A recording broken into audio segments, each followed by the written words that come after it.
Affordable housing is coming to all of New Jersey's 564 municipalities. For a long time, New Jersey's been known for its diversity, but with the diversity comes a growing challenge, and that's going to be affordable housing. So on today's video, we're going to be covering the new bill that's been enacted, and the entire housing policy has been changed for the state, the towns, and the residents alike. But before we get started, if it's your first time to the channel, my name is Steve McCutcheon, and I'm a realtor at Berkshire Hathaway. On the Live in Central New Jersey channel, we cover everything related to the Central Jersey real estate market. So if you want to be the first one to know what's going on in either Monmouth or Ocean County real estate, feel free to click the bell, hit the subscribe button. Let's get this video started. In 2024, Governor Murphy signed the Affordable Housing Expansion Act, and this basically mandated that every municipality had to have ideas and concrete ideas for getting affordable housing into their towns. Previously, we had the Mount Laurel Doctrine, which basically stated the same thing, but with this one, these plans have to be concrete with timelines in place, and you have to see progress going aboard. Typically, what used to go on pretty much in a lot of the maybe, let's say, wealthier towns is they would pay another township to then take their affordable housing away from them. They would basically just have an agreement made up. Now, this isn't going to be allowed, and every single township is going to have their own affordable housing in order to increase the diversity amongst them. So typically, that was like the way they got around doing so. Maybe, let's just say, for instance, Freehold Township, right? It wants to pay Manalapan, say, hey, Manalapan, take my affordable housing for me. I will give you the money to do so, increase your infrastructure, but I don't want to bother building new complexes or apartments over here. That's going to be your job. So that's how they used to do it. Now every township needs it. And how will this look for the future of, New Jersey in general, right?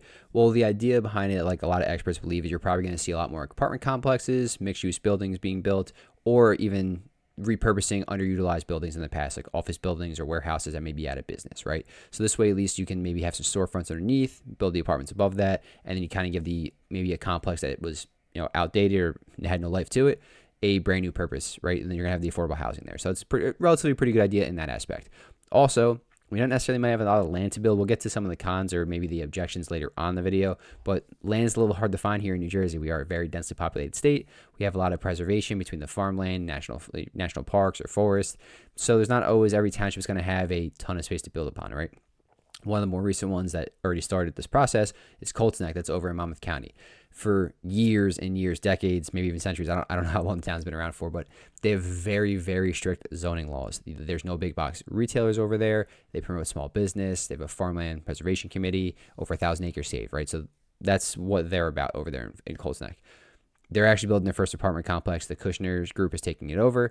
They're building, I think, 360 units, and about 50 or 60 are going to be affordable housing. So kind of the idea of just blending them into another complex in a sense, and there's not going to be like a specific spot for affordable housing, new apartment complexes, or anything like that. So, but for Colts Neck, that is big news. That doesn't come around pretty much ever. So that's just going to be different housing. And you might see some residents, uproar a little bit. And again, we'll get to that a little bit later in the video, but just to kind of give you an idea that even some old towns that have been completely against this for a very long time are kind of conforming already. Now, what does this mean for the townships? Well, they have a deadline, and it's going to be January 31st. So this video is actually coming out pretty much right before that. Every town right now knows how many units they're supposed to be building, and if they already have affordable housing, how many they have to then update. So it's kind of like a two-part thing. If you don't have any in general, it's just going to be obviously new development. But if you have some, you might have to be updating them too. Well, if they don't come up, if you basically have two options pretty much, right? You either have to approve this, have a resolution written up if you're the municipality by January 31st, or you at least have to have a counter proposal. One of those two things have to happen. And if you don't, you actually open it up to the state basically taking control of the project. So by the end of 2025, you're going to have the plans in place. And in my opinion, you're going to have to work pretty tirelessly with the planning board, the residents of the township, to be able to find suitable spots for this affordable housing to go. And now each one's not going to be mandated to have the same amount of units, right? We all know different townships are going to be different size, the space available. So it's done proportionally also to like the population and a couple different things, whatever the state took into account for. So not everything's going to be equal, but each township's still going to have it. Timeline wise, you're looking at a couple different things. So like I said, by the end of 2025, that's when you have to have the concrete plans in place. Then you have to start upon the building. I think it's like 2028, 2029, somewhere in that range. You might have to have about 50% of it done. And then by the time 2035 comes around, you have to be done to completion. So it's not going to be a quick process. It's going to be a much longer one, drawn out a little bit and over a 10-year span. So it isn't going to be done right away, but these are the plans and the timelines going forward.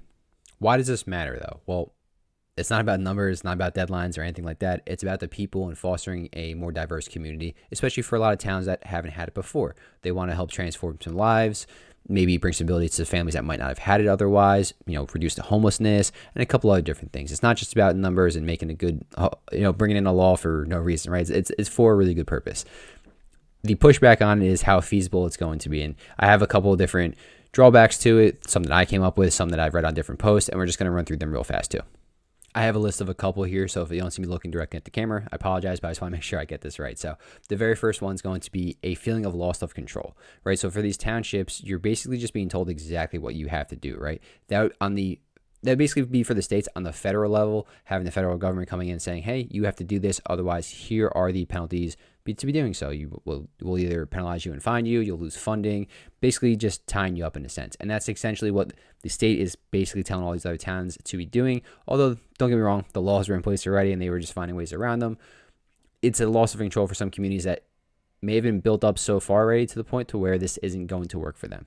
The second thing is going to be kind of piggybacking off that is going to be the strain on the infrastructure. So expanding housing, particularly in smaller towns, could place added additional pressure on the school systems, roads, water systems, emergency services. We are the most densely populated state already, so it can be a little bit difficult.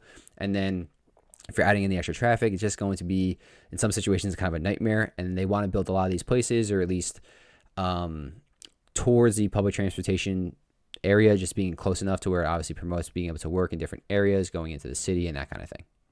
Now, how about the financial impact on what it could take?